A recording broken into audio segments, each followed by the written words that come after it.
आप सभी लोगों का स्वागत है फिर से एक बार क्रिक जोन में। आशा करता हूँ आप सभी लोग सही सलामत होंगे। तो चलिए शुरू करते हैं आज का वीडियो, जहां पे दुबई कैपिटल्स बनाम गल्फ जायंट्स के बीच एक और रोमांचक भरा मुकाबला था, क्योंकि ये मुकाबला दुबई में खेला गया था और यहाँ पे दोनों ही टीमों के लिए जीत बहुत ही महत्वपूर्ण था। इसलिए टॉस जीतकर पहले गेंदबाजी करने का फैसला, क्योंकि थोड़ी बहुत शुरुआत में अच्छी खासी पेसर्स को मदद मिलता है और क्या पता ग्रिप थोड़ा बहुत मिले, जिसके कारण स्पिनर्स भी अच्छी खासी विकेट्स चटका पाए। तो इसलिए दुबई कैपिटल्स ने सोच विचार करके देखा, क्योंकि थोड़ा बहुत ड्यू बाद में आने वाला था, तो इसलिए शायद चेज आसान रहेगा, इसलिए पहले गेंदबाजी करने का फैसला लिया। लेकिन जेम्स बिन्सी कप्तान ने जो शुरुआत की, आज इब्राहिम जदरान के साथ आए थे सलामी जोरी, लेकिन कहीं ना कहीं जो शुरुआती क्षण था, जो पहले 2-3 ओवर था, अच्छा खासा आक्रामक रवैया दिखाया जेम्स विंसी ने और वहां पे अच्छी खासी साझेदारी पनापते हुए दिखा। लेकिन कहीं ना कहीं इब्राहिम जदरान एक खराब शॉट में कहूंगा ऑबर्ट मैककॉय के गेंद में, और वहां पे कैच दे बैठे। फिर वहां पे जॉर्डन कॉक्स आए, जॉर्डन कॉक्स ने पारी को संभाला, तब तक जेम्स बिन्सी अपना विकेट गवा बैठे। लगातार अल्सोप का भी विकेट गया, तो वहां पे कुछ विकेट्स गए थे। जहां पे चमीरा ने विकेट चटका जेम्स बिन्सी को, एक अच्छी खासी थी, जहां पे थर्डमैन की तरफ खेलने को देखा, कीपर की जबरदस्त कैच। 24 रन बनाए 15 गेंदों में, अपना काम कर चुके थे, लेकिन उसको और ज्यादा लंबे पारी में तब्दील करते तो शायद गल्फ जायंट्स के लिए आसान रहता। लेकिन जॉर्डन कॉक्स बीच में धैर्य दिखाया। पावर प्ले के बाद अच्छी खासी स्पिनर्स हो या तेज गेंदबाज हो, वहां पे थोड़ी बहुत खासतौर पे देखे तो धैर्य दिखाया, वहां पे विकेट्स नहीं दे। जाहिर खान ने आकर एल्सॉप का विकेट चटकाया। फिर जेरार्ड इरास्मस आया, जेरार्ड इरास्मस और जॉर्डन कॉक्स पहले जो बीच के फेज थे, कहीं ना कहीं थोड़ा बहुत धीमा गए। बीच में एक आध ओवर्स थोड़ा बहुत 10-12 रन का ओवर्स भी गए, जहाँ पे चौके भी लगाए, एक आध छक्का भी आखिर में लगाया था जॉर्डन कॉक्स ने। और जॉर्डन कॉक्स की शानदार पारी, क्योंकि उस वक्त एक पार्टनरशिप चाहिए था जेरार्ड इरास्मस के साथ मिलकर, एक बहुत ही महत्वपूर्ण 69 रन का पार्टनरशिप। हालांकि जेरार्ड इरास्मस का विकेट गया, गुलबदीन ने भी एक ओवर पहले ही ओवर में चलता किया, शनाका ने कैच पकड़ा था, 29 रन बनाए थे। और गुलबदीन नाइब एक ही ओवर करने आए थे, वहां पे एक विकेट चटकाया था।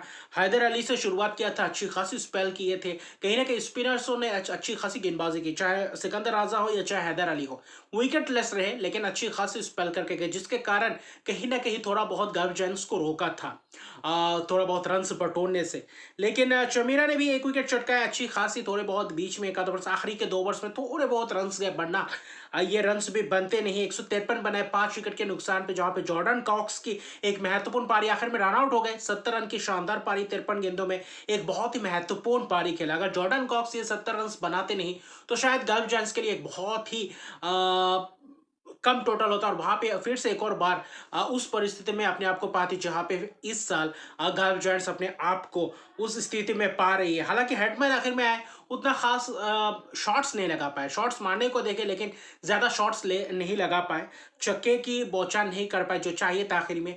और कुल मिलाकर देखे तो 153 रन ही बने। ओबेड मैककॉय थोड़ा बहुत महंगे गए। जकीर खान कहीं ना कहीं जाहिर खान कहीं ना कहीं अच्छी खासी कोशिश किए थे विकेट चटका कर, लेकिन बीच में 2 ओवर्स थोड़ा बहुत उनका भी रन गया, वरना अच्छा स्पेल कर चुके थे स्पिनर्स ने। लेकिन सिकंदर अजहर हैदर की फिर से एक और बार किफायती स्पेल, जिसके तहत 153 पे रोका। 154 रन का लक्ष्य ऐसा था कि दुबई कैपिटल्स के पास शायद उतना ज्यादा टारगेट नहीं था इस पिच के हिसाब से देखे तो। लेकिन जो शुरुआत है बेन डंक ने किया था, बेन डंक ने आक्रामक शुरुआत कर दिया था पहले 2 गेंदों में, लेकिन फिर वहां पे पहले एक आध ओवर जेरार्ड इरास्मस और मार्क अडायर का ओवर को अगर छोड़ दे, तो पहले दो ओवर्स के बाद कहीं ना कहीं फिर से वही सूखा सा पड़ गया था। वहां पे अब बेन डंक का विकेट गिरने के बाद कहीं ना कहीं वहां पे थोड़ा बहुत धीमा सा हो गया था। पावर प्ले में अच्छी खासी गेंदबाजी की डोमिनिक ड्रेक्स, अब ब्लेसिंग मुजराबानी, मार्क एडेन ने भी अपना स्पेल जबरदस्त किया था, पहले ओवर को छोड़ दे तो। और पावर प्ले के बाद कहीं ना कहीं मार्क एडेन ने जो विकेट चटकाया बेन डंक को, मिडॉन के हाथों कैच दे बैठे थे। फिर वहां पे खलीद शाह और शही होप ने कोशिश की। शही होप आज बहुत ही धैर्य दिखाया, थोड़ा बहुत धीमे से चले। अमूमन जिस हिसाब से खेलते हैं उस हिसाब से आज पहले शुरुआती क्षण में दिखे नहीं थे, वहां पे वो आक्रामकता दिखा नहीं था। वहां पे था कि सिंगल्स डबल्स रोटेट करे, और बीच में पूरी तरीके से धीमे से हो गए थे। ऐसा एक वक्त लग रहा था कि क्या दुबई कैपिटल्स इस मैच को भी कहीं ना कहीं हाथ से गंवा देंगे। लेकिन खालिद शाह एक जबरदस्त छक्का लगाते आयन खान के ओवर में, और पहले ही ओवर में विकेट चटकाते, और आयन खान फिर से एक और बार जबरदस्त स्पेल करके चाहते हैं। बीच के ओवर्स में एक आध ओवर, पहले ओवर में थोड़े बहुत रन जाने के कारण विकेट्स भी चटकाए थे, बाद में थोड़ा बहुत ब्रेक दिया, और फिर वहां पे जब लाए आयन खान को, वहां पे जबरदस्त 3 ओवर्स करके दिए। दुष्यंत हेमंत ने भी गेंदबाजी की, लेकिन थोड़ा बहुत महंगे रहे। अयान को लाए, फिर वहां पे विकेट चटकाए। अयान खान की जबरदस्त गेंदबाजी। फिर देखें तो मोहम्मद जुहेब, जुहेब ने भी अच्छी खासी लेग स्पिनर है, हालांकि थोड़े बहुत रन्स भी गए, लेकिन अच्छी खासी युवा का गेंदबाजी दिखाई दिया। लेकिन बीच में कहीं ना कहीं कप्तान और शेई होप ने पारी को संभाल कर रखा था, क्योंकि नजीबुल्लाह जदान, गुलबदीन नईब का विकेट गया था। गुलबदीन नईब एलबीडब्ल्यू के शिकार हो गया। अयान खान ने चलता किया था लगभग 6-7 ओवर में, करीबन बहुत सारे रन चाहिए थे, लेकिन उस आखिरी के 3-4 ओवर्स ने पूरी तरीके से मैच का रुख पलट दिया। जहां पे विकेट्स पहले गेंद में मुजरबानी ने चलता किया शेई होप को, वहां से मोमेंटम पूरी तरीके से पकड़ चुके थे। उससे पहले रन आए थे 10-12 रन डोमिनिक रेक्स के ओवर्स में रन आए थे कहीं ना कहीं, और वही कोशिश कर रहे थे, लेकिन कहीं ना कहीं पूरी तरीके से मुश्किलात में डालने की कोशिश कर रहे थे। लेकिन ब्लेसिंग मुजराबानी के उस ओवर में जो विकेट चटकाया था, शेई होप का विकेट गया था। फिर वहां पे आया शनाका, और शनाका ने आते ही क्या धमाकेदार 2 चौके लगाए, छक्के लगाए, और वहां से कहीं ना कहीं मोमेंटम एक और बार दुबई कैपिटल्स लेकर गए। फिर आखिरी 19वें ओवर में 2 जबरदस्त छक्के, 2 ओवर में करीबन 18 रन के करीब चाहिए थे, 2 छक्के 1 चौके, और आखिर में सिंगल लेकर मैच जीता। और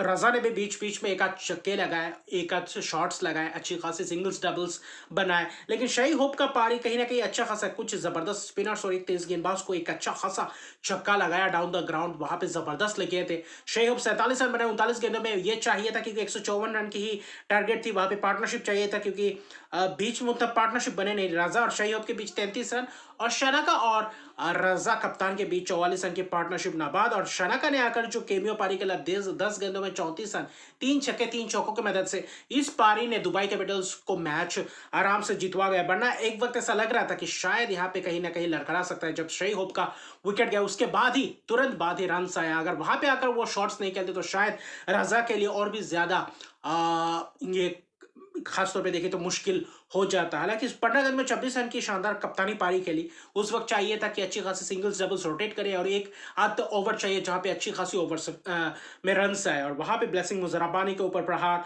फिर डोमिनिक रेक्स अच्छा खासा गया था, लेकिन आखिर में थोड़े बहुत महंगे रहे। मार्केटर 2 ओवर करवाया, 9 रन 1 विकेट, उस बीच एक आध ओवर्स और करवा सकते थे। थोड़ा बहुत कप्तानी पे भी क्वेश्चन उठ सकता है, क्योंकि जेम्स विंसी उतना खास इस्तेमाल कर नहीं पा रहे हैं। मार्क अडेयर को 2 ओवर क्योंकि आज दे सकते थे। सिर्फ अफजल खान का एक ही ओवर, जो 4 ओवर में 23 रन देकर 2 विकेट किफायती इस पर।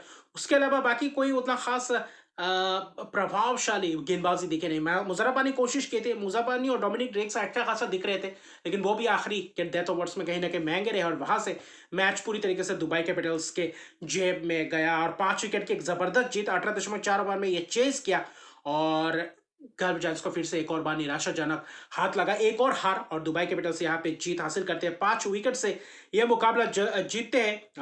खासतौर पे देखें तो सिकंदर रजा, और अभी 6 मैच में 6 अंकों के साथ तीसरे पायदान पे है। गर्भ जायंट्स अभी भी बॉटम ऑफ द टेबल है, तो यहाँ से क्या वापसी कर पाएंगे गर्भ जायंट्स, ये देखने लायक बात होगा।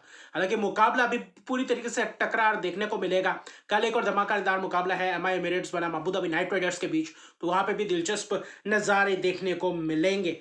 तो क्योंकि ये आईएल टी20 का सीजन जबरदस्त दिख रहा है, गर्भ जायंट्स उतना प्रदर्शन दिखा नहीं पा रही है, लेकिन अच्छी खासी मुकाबले टक्कर देखने को मिले। टॉप के 2-3 टीमों के बीच शानदार धमाकेदार लड़ाई देखने को मिल रहा है। तो अभी क्या लेते हैं, अगर तक मेरे चैनल को सब्सक्राइब नहीं किया तो मेरे चैनल को सब्सक्राइब कर दीजिए, लाइक शेयर कमेंट जरूर कीजिए। तब तक के लिए गुड बाय।